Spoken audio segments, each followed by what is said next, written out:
World War I, Part Two, pardon me, Three, the alliances had been intended for security, to make war less likely because you couldn't have a little war without it turning into a big war, and nobody wants a big war. Well, it didn't work. So, an incident which was undeniably tragic, but local and small scale, could have been handled by two countries without involving anybody else. It could have been. It would have been unjust. It would have been a big, powerful country simply devouring a smaller one. But then they start calling in their allies, and then everybody's in the pool and they can't get out. So we call it the Great War. That's the immediate cause. Now, I said that Britain was waiting to see if anyone violated the neutrality of Belgium. Uh, Here's the way it went. Germany has always been in an unfavorable strategic location on the map, because to the east you have Russia, which is plodding and a bit backward in a lot of ways, but they're huge. On the west, they have France. France and Russia are in this together. So Germany's got to find a way to win a two-front war, and they've never been able to do that. So their war plan, they had been planning this for 20 years. It bore the name of the general who first cooked up the idea. His name was Schlieffen, somebody von Schlieffen. So it's the Schlieffen Plan. And it had been worked out in enormous detail ever since. They knew exactly what they were going to do. They knew how far their armies could advance in a day without outrunning their supplies. They've got this plan down to the last horseshoe nail. Since Russia is slower on its feet, what they plan to do is simply knock out France quickly, neutralize France, and then place all their resources at war with Russia. Okay? Look good on paper. Now, if you were to look at a map of Europe, you would find that the border between France and Germany is relatively short. It runs from Belgium and a little tiny flashback country called Luxembourg down to Switzerland, I believe. It's really not that far.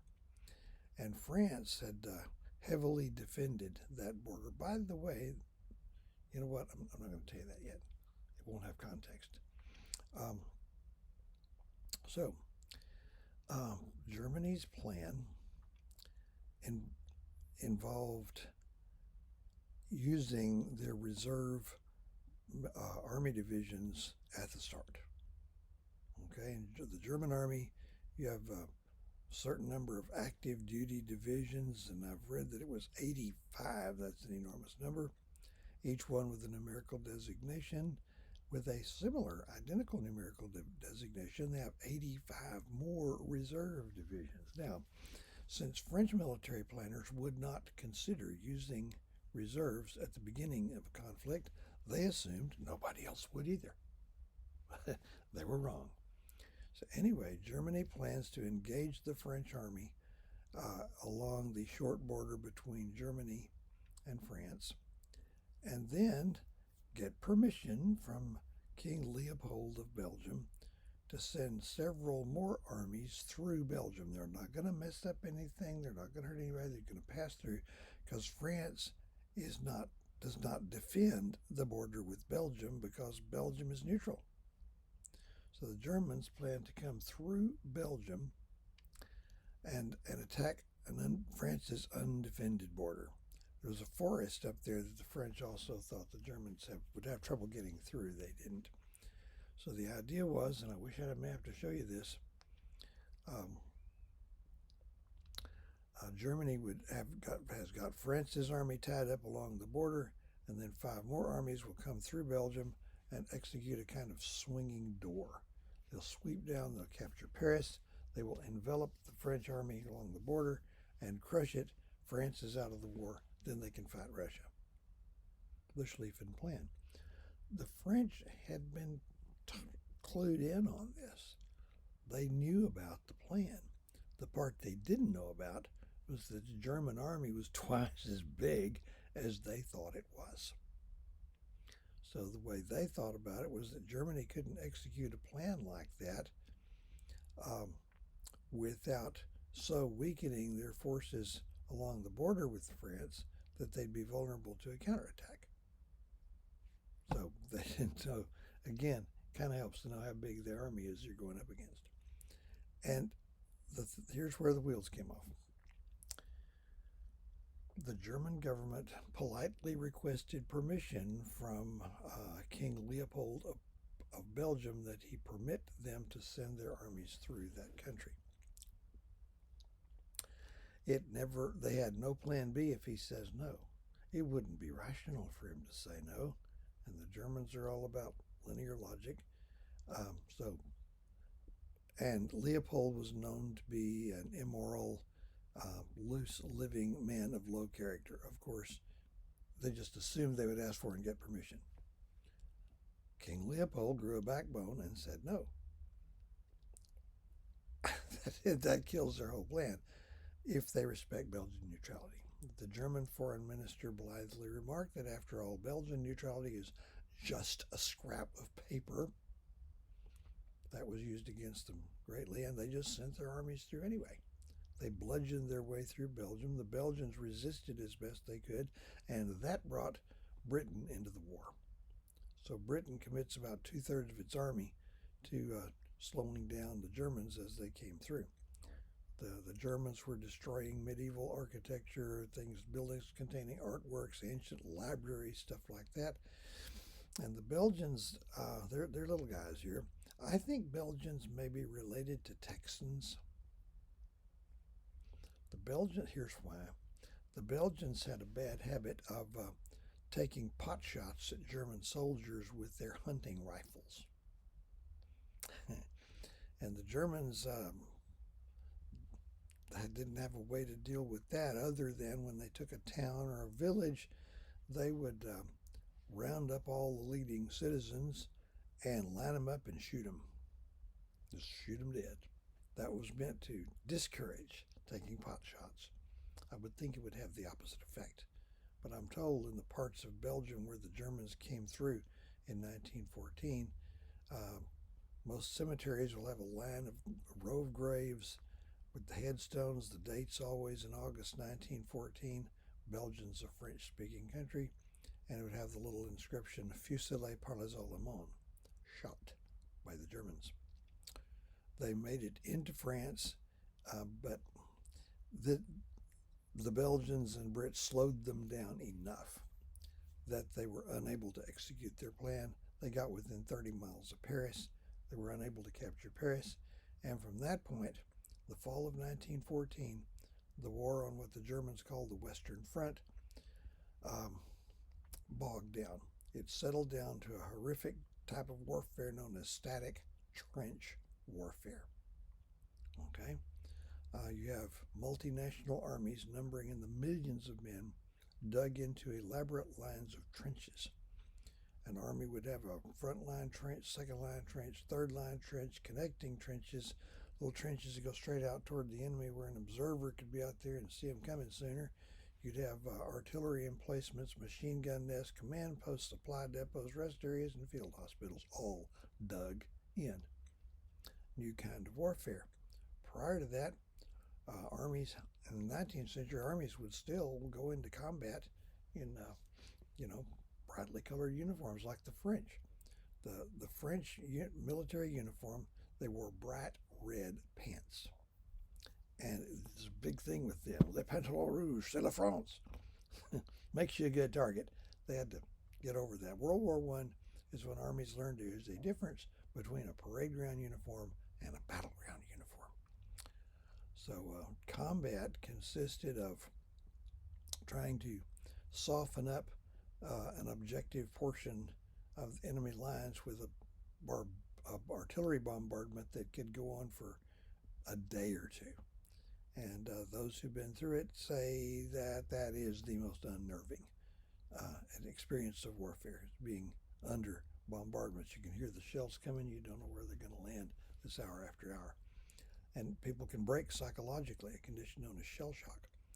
Then uh, the soldiers are going to attack. They got all their gear ready, and they go over the top. Somebody blows a whistle. They climb up out of their trenches and head out across the enemy trenches, which might be a few hundred yards, half a mile, whatever, and that into what's called the no man's land between one army's trenches and the other. It's this moonscape pockmarked with shell holes, tangled barbed wire out there to slow you down, the rotting corpses of men and horses, shattered buildings, and you're taking concentrated machine gun and artillery fire. If you manage to get to the enemy trenches, you engage them hand in hand, and victory would be pushing them back maybe a few hundred yards. And that's what it was. Back and forth, back and forth, back and forth for about 4 years. Static trench warfare. Now, Germany is also fighting the Russians, winning some big battles in the east. The Russian government, as it turned out, did not have the stability to hang around in a war like this. And the government of the Tsar was overthrown in 1916 by revolutionaries who set up a liberal government along about what the French would have had. That, in turn, was overthrown by communists calling themselves Bolsheviks in 1917, led by Vladimir Lenin, and they set up the Soviet Union. Okay. So, how did Americans respond to this news, this war going on? It could be said we were surprised, but not surprised. There have been predictions for years and years and years with the Europeans building up their armies like that. One of these days, there's going to be a big old war over in Europe. And it's the little boy that hollered wolf. You've heard Aesop's fable on that. It just kept on not happening, so people just got to where they shrugged it off, and then it did. So there's intense interest in this country because most white Americans were descended from people who came from those countries. The United Kingdom probably would have been first, Germany second. So, people took sides based on that. The President of the United States was a pacifist Democrat named Woodrow Wilson, and he proclaimed that the United States would be neutral. A neutral country does not participate in or have any effect on the outcome of a war. By the way, the other term would be belligerent as a noun. A belligerent is a country that is formally at war. Okay, Wilson cautioned Americans to be, in his words, neutral in thought as well as in action. Yeah. So that's hard to do. Just turn on the TV on a Saturday afternoon and find a football game between two colleges you've already even heard of. I challenge you to watch that more than 3 or 4 minutes without deciding which one you're for.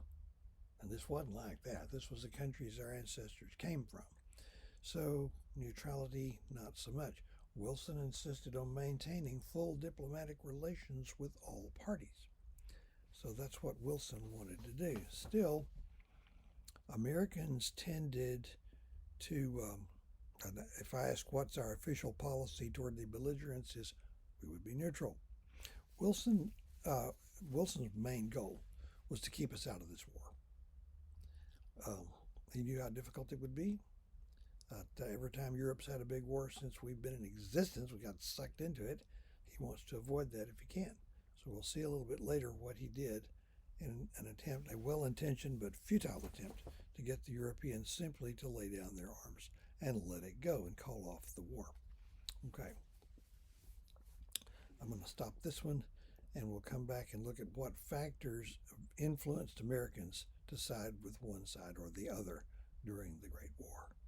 One more quick thing I want to put on part 2, and that is the German Schlieffen Plan. They're going to knock out France in a hurry. What made them think they could do that? Well, that's what they did last time. There had been a war 40-something years earlier, and that was the most recent war in Europe, international war. The Franco-Prussian War of 1870 and 71, one battle, one and done. So that was the paradigm. That was what they based their expectations on. They just do that again, lay the French low, and off you go.